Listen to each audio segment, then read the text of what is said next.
বলেন না মিটিং করতে গেলে বর্ধমানে বীরভূমে আমার কেষ্ট মাথায় কম অক্সিজেন যায়, ওর পিছনে ওরা হাত ধুয়ে লেগে আছে।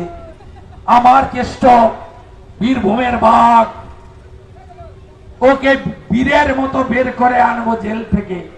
2 বছর জেল খেটেছে, আরো 4 বছর বাকি আছে বন্ধু, চিন্তা করবেন না। মোদি হ্যায় তো মুমকিন হ্যায়।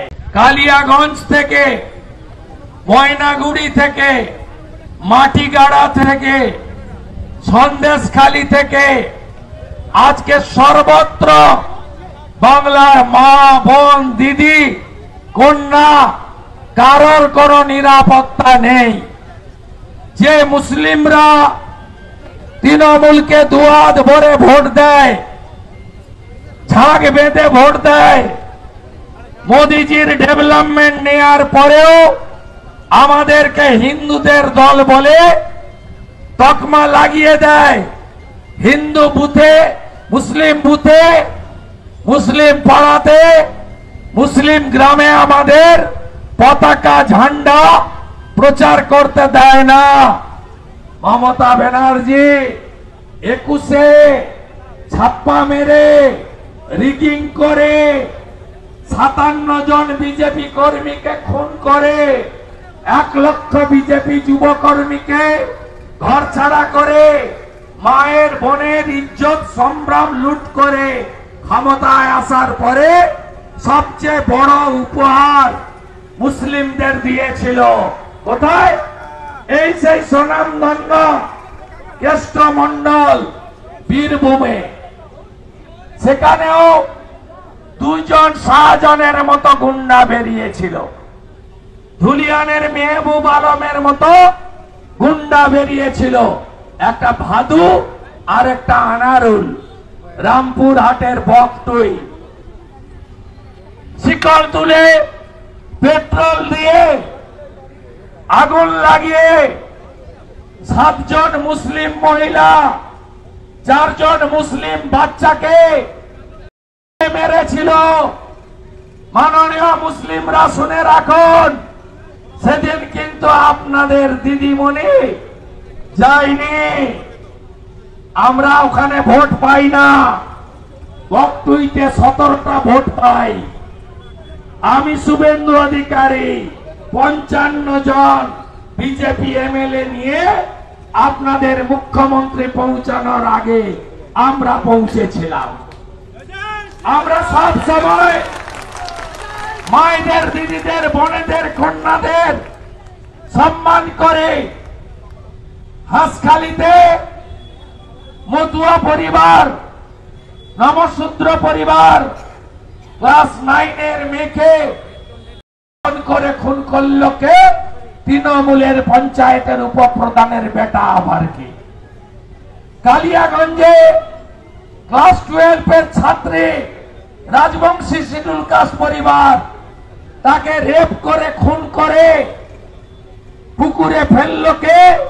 তৃণমূলের অঞ্চল সভাপতির ছেলে জাভেদ আবারকে।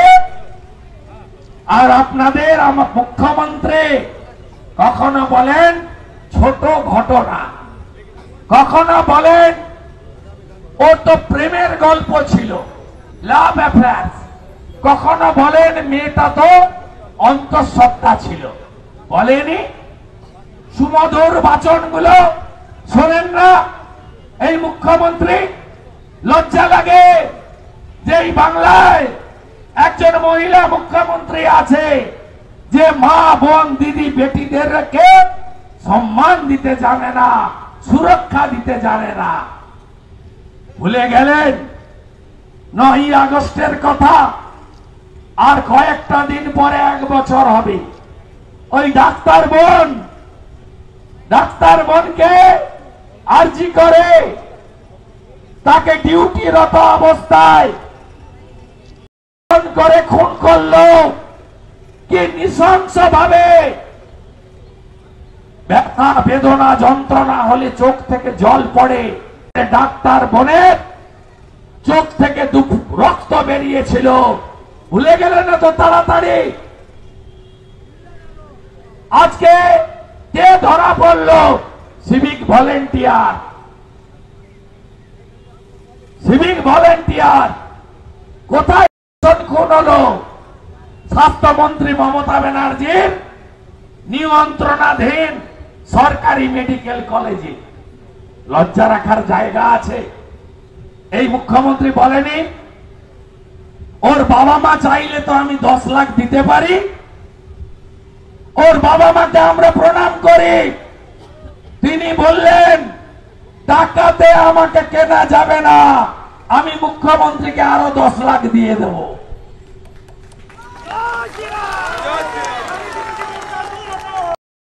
খুনের বিকল্প এটা।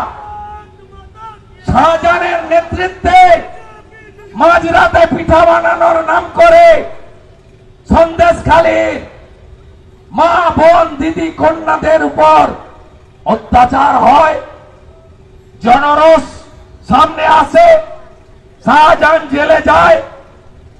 আপনি বললেন কি সন্দেশখালীর মা বোন দিদিরা 2000-এ বিক্রি হয়? বড় বড় কথা বলেন না। রেখা পাত্র হেরে গেছে। আরে রেখা পাত্র হারেনি, সন্দেশখালী থেকে রেখা পাত্র 7000 ভোটে এগিয়ে আছে। চুরি করে জিতেছেন। হাইকোর্টে মামলা আছে, রেখা মামলায় জিতবে। রেখা দিল্লি যাবে, দেখবি আর জ্বলবি, লুচির মতো ফুলবি। পদ্মা মন্ডলরা আছেন এখানে। 2019 8ই জুন 3 জনকে তুলে নিয়ে খুন করলো জামাই ষষ্ঠীর দিনে। আমরা কদিন আগে শ্রদ্ধাঞ্জলি সভা করেছি। একজন এখনো নিরুদ্দেশ, দুজনের দেহ পাওয়া গেছে মৃত অবস্থায়। আজকে আপনারা দেখলেন অনুব্রত মণ্ডল, তিনি কে? তিনি মমতা ব্যানার্জির দক্ষিণ হস্ত, নাম তার কেষ্ট। মুখ্যমন্ত্রী বলেন না মিটিং করতে গেলে বর্ধমানে বীরভূমে আমার কেষ্ট, মাথায় কম অক্সিজেন যায়, ওর পিছনে ওরা হাত ধুয়ে লেগে আছে। আমার কেষ্ট বীরভূমের বাঘ, ওকে বীরের মতো বের করে আনবো জেল থেকে। 2 বছর জেল খেটেছে, আরো 4 বছর বাকি আছে বন্ধু। চিন্তা